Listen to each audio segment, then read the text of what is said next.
On commence aujourd'hui le chapitre 3. Le chapitre 3 consiste en trois grandes sections. Les ensembles, les fonctions et les relations. Okay? Il y a un lien entre ces concepts et ce sont des concepts fondamentaux dans n'importe quelle théorie mathématique. On commence tout de suite par la section 1, la première section de ce chapitre qui parle de la théorie des ensembles. Qu'est-ce que c'est qu'un ensemble? Comme vous l'avez vu peut-être probablement avant, un ensemble c'est une collection d'objets. C'est une collection d'objets, les objets s'appellent les éléments de l'ensemble. Si X est un élément de l'ensemble A, on dit que X appartient à A et on écrit ce symbole, X appartient à A. Donc ça c'est comme la terminologie universelle. Donc ce symbole veut dire X est un élément de l'ensemble A, ou bien X appartient à l'ensemble A. Les éléments de l'ensemble peuvent être n'importe quel objet, peuvent être des ensembles eux-mêmes. Hein. Donc, une façon d'exprimer un ensemble, c'est de donner la liste de ces éléments. Alors, la liste est incluse dans des accolades extérieures comme ça. Pour savoir quels sont les éléments, on efface, si vous voulez, les accolades extérieures et la liste qu'on obtient, c'est juste les éléments de l'ensemble. Alors, dans ce cas, par exemple, voici un ensemble A qui contient 1, 2, 3, 4, 5, 6 éléments. Les éléments de l'ensemble A sont 1, 2, 1, 2. Alors, tout ça, c'est un élément de l'ensemble. C'est un élément de l'ensemble. C'est un ensemble lui-même, mais c'est un élément d'un plus grand ensemble. Puis, il y a le 1, puis il y a le 3, il y a le 0. Alors, chacun de ces objets est un élément de l'ensemble A. Par exemple, 0 comme ça, le chiffre 0 n'appartient pas à l'ensemble A. Parce que 0 n'est pas dans la liste des éléments de A. Tandis que comme ça, appartient à A. Il y a une grande différence entre le nombre 0 et puis l'ensemble qui contient seulement le 0. Donc, il y a une grande différence entre ces deux choses, il faut faire attention. Alors, ça, ce n'est pas un élément de A, tandis que lui, c'est un élément de A. Ça se trouve dans la liste des éléments de A. Et si je parle de cet objet, ça, c'est un autre objet. Donc, c'est un ensemble qui contient 7 éléments. Hein? Et ça ne se trouve pas dans l'ensemble A. Ça, ce n'est pas un des éléments de A. Alright? De même, 3, l'ensemble de 3 n'est pas un élément de A. Regardez la liste des éléments de A. Vous ne trouvez pas cet objet parmi les éléments de A. Si l'ensemble A contient un élément, on dit que c'est un singleton. Donc, ça, c'est un singleton parce qu'il contient un seul élément. Ça, c'est un singleton parce qu'il contient un seul élément. Alright? Ça, c'est un singleton. Le seul élément de cet ensemble, c'est le singleton 0. Alright? Le singleton qui contient 0. Donc, un singleton, c'est un ensemble qui contient un seul élément. Si un ensemble contient un nombre fini d'éléments, on dit que c'est un ensemble fini. Et sinon, on dit que c'est un ensemble infini. Alright? Si l'ensemble A est fini, on dit que on parle de sa cardinalité. La cardinalité de l'ensemble fini, c'est le nombre des éléments dans l'ensemble. Et on le note comme ça. Cardinalité de A est notée comme A entre valeurs absolues, comme ça.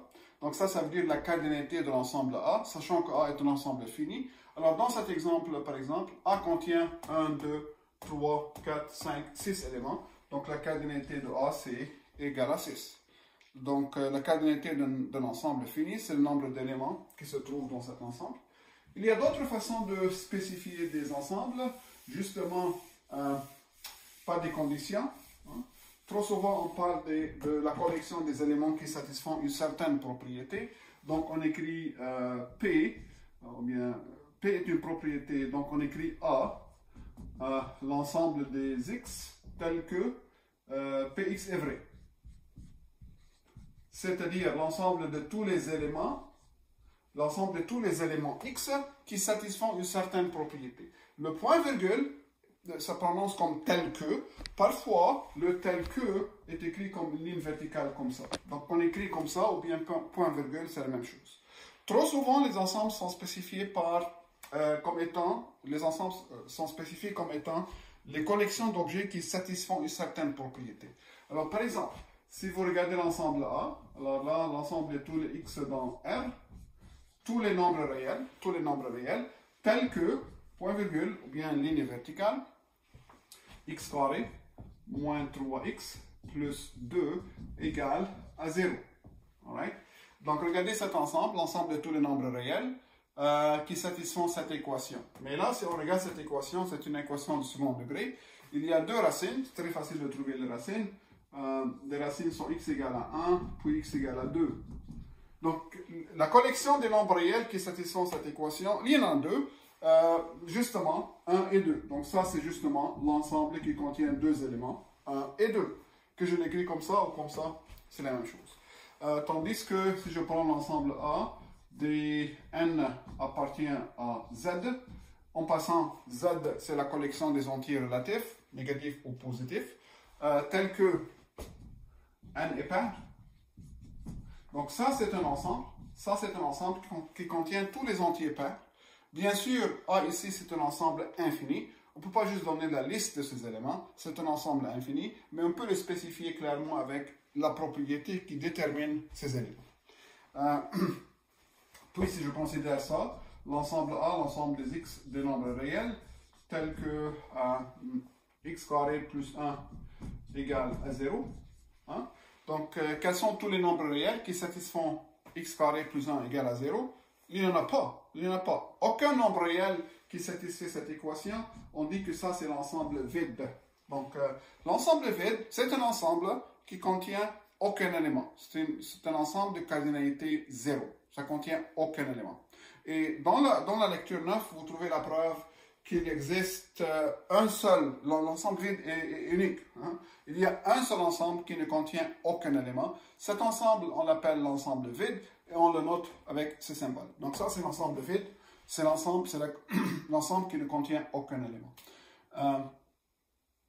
Par exemple, aussi, si je prends l'ensemble A comme étant l'ensemble des n dans, disons, n, les entiers naturels, tels que 2n plus 3 égale à 0.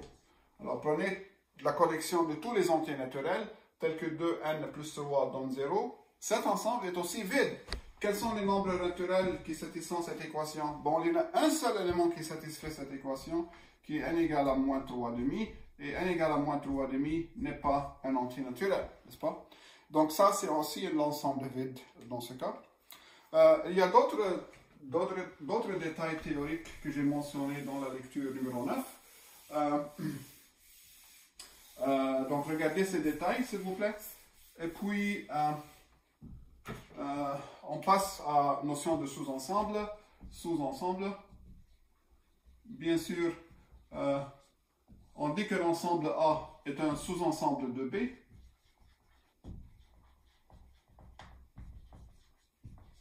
L'ensemble A est un sous-ensemble de B. Et on écrit A sous-ensemble de B, ou bien A inclus dans B. A inclus dans B. Donc ça, c'est le symbole d'inclusion, inclus. Si tout élément de A est un élément de B. Donc avec un diagramme qu'on appelle le diagramme de Venn, ça c'est l'ensemble B, et ça c'est l'ensemble A. Tout ce qui est dans A se trouve dans B. Tout élément de A est un élément de B en particulier. On dit dans ce cas que A est un sous-ensemble de B.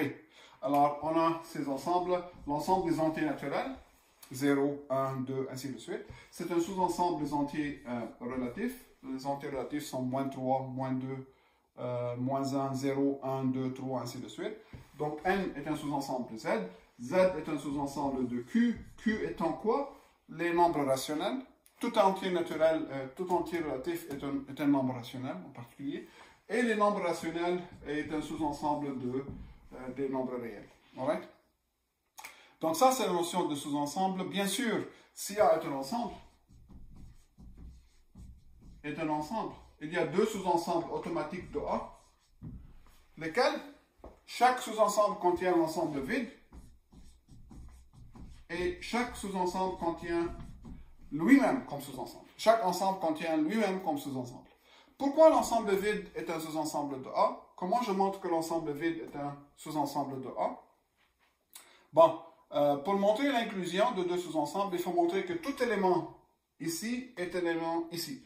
Donc je dis, si X appartient au vide, alors X appartient à A. Est-ce que cette implication est vraie?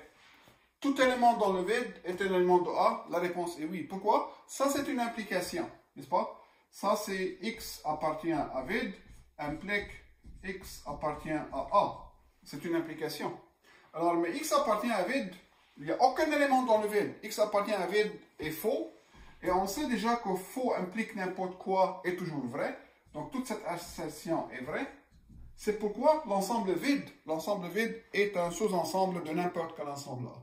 Donc, tout ensemble A contient deux sous-ensembles automatiques, l'ensemble vide et l'ensemble A lui-même. A est un sous-ensemble de lui-même. Puis, on parle de la notion de l'ensemble de puissance.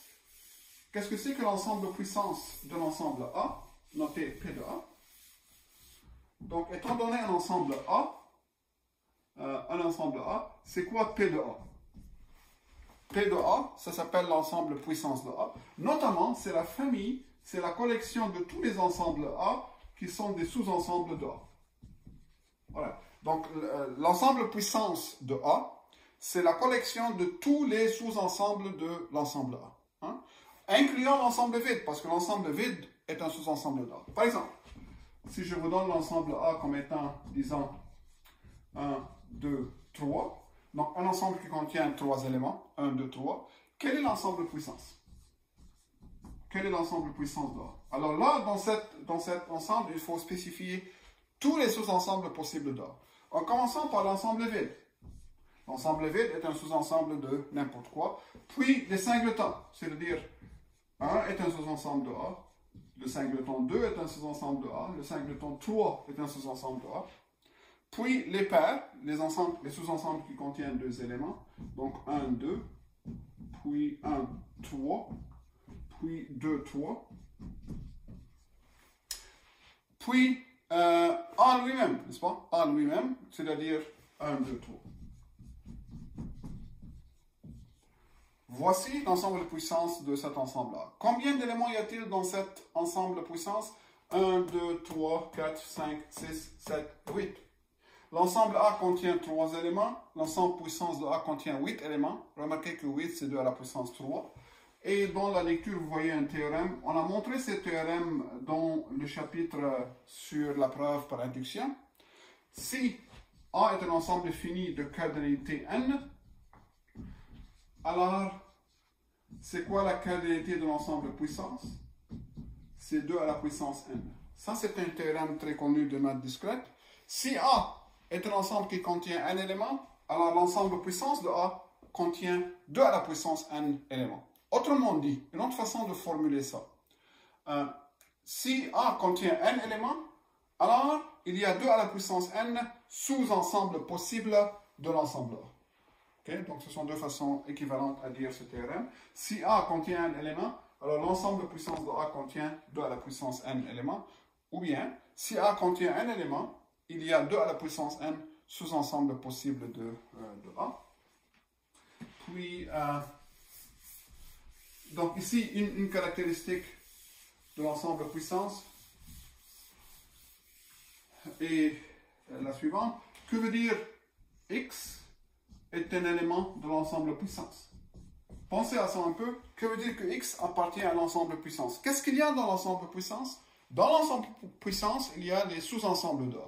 Donc, dire que X est un élément de l'ensemble de puissance, c'est équivaut à dire que X est un sous-ensemble de A, l'une ou l'autre. Dire que X est un sous-ensemble de A implique que X est un élément de l'ensemble de puissance et vice-versa. X appartient à l'ensemble de puissance veut dire X est un sous-ensemble de A. Ensuite, on a vu l'égalité de deux ensembles. Que veut dire A égale à B? Deux ensembles sont égaux. Deux ensembles sont égaux lorsqu'ils ont les mêmes éléments. Tout élément de A est un élément de B et tout élément de B est un élément de A, n'est-ce pas? Bon, ça revient à dire que A est un sous-ensemble de B et que B est un sous-ensemble de A. Donc, dire que A égale à B comme ensemble, c'est équivaut à dire que A est inclus dans B et que B est inclus dans A. Alright? Donc, pour montrer l'égalité de deux ensembles, il faut montrer une double inclusion. Par exemple, si je prends l'ensemble A comme étant l'ensemble des entiers n tel que n est un multiple de 4 et un multiple de 6. Donc prenez l'ensemble A comme étant l'ensemble de tous les multiples communs de 4 et 6. Donc qu'est-ce qu'il y a dans l'ensemble A? Dans l'ensemble A, il y a les entiers qui sont à la fois un multiple de 4 et un multiple de 6 en même temps. Et soit l'ensemble B, l'ensemble des entiers dans Z, tel que n est un multiple de 12. Voilà, donc on a deux ensembles ici, A et B. A, c'est l'ensemble des entiers qui sont à la fois un multiple de 4 et un multiple de 6. Puis B, c'est l'ensemble de tous les entiers qui sont des multiples de 12. Montrez que A égale à B.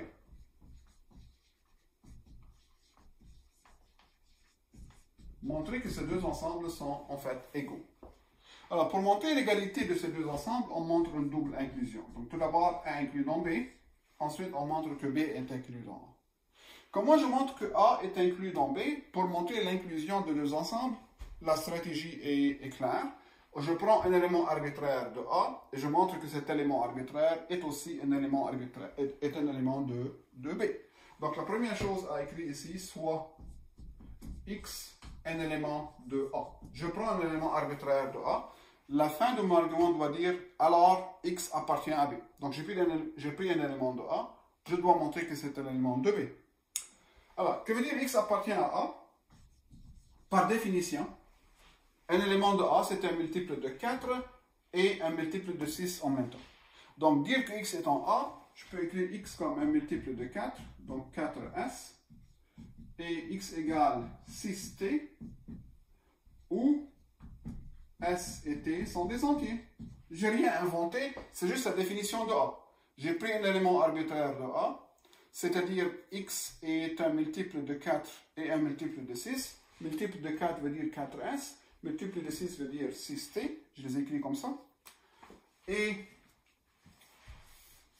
n'oubliez pas que mon but c'est de montrer que X appartient à B. Bon, alors, c'est le même X. Donc, d'un part, X égale à 4S, d'autre part, X égale à 6T. C'est le même X.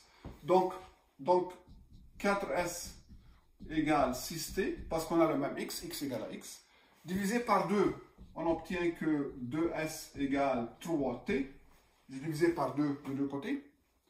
Donc, ça veut dire en particulier que 3T est pair, parce que 3T égale 2S, donc 3T est pair.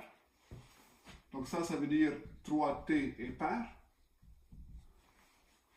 Mais 3 est impair. Pour que 3 fois T soit pair, comme 3 est impair, il faut que T soit pair. Donc T est pair. Mais si T est pair, comment je peux l'écrire? Je peux écrire T comme étant 2K, où K est dans Z. Dire que T est pair veut dire que T s'écrit comme 2 fois K, où K est un entier. Et donc, n'oubliez pas mon but. Mon but, je suis parti d'un élément X qui est dans A. Je voulais montrer que ce X se trouve dans B. Jusqu'à date, je n'ai pas montré ça. Mais X égale à quoi? X égale à 6T, n'est-ce pas? Et je viens de montrer que T égale à 2K. Donc, X égale 6T, c'est-à-dire 6 fois 2K, justement parce que T, c'est 2K. Donc, 6 fois 2, ça fait 12K. Qu'est-ce que je montrais? X égale 12K. Donc, X est un multiple de 12. Les multiples de 12 sont les éléments de B. Donc, X appartient à B.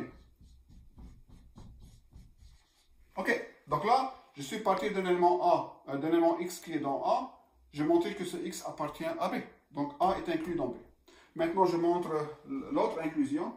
Bon, permettez-moi de l'écrire ici. Donc, j'ai montré que A est inclus dans B.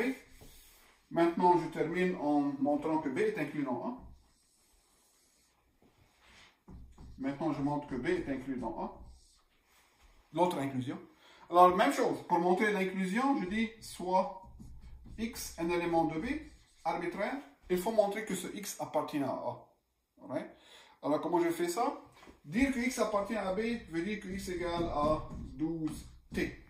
Pourquoi? Parce que les éléments de B sont justement les multiples de 12. Donc, X égale à 12T.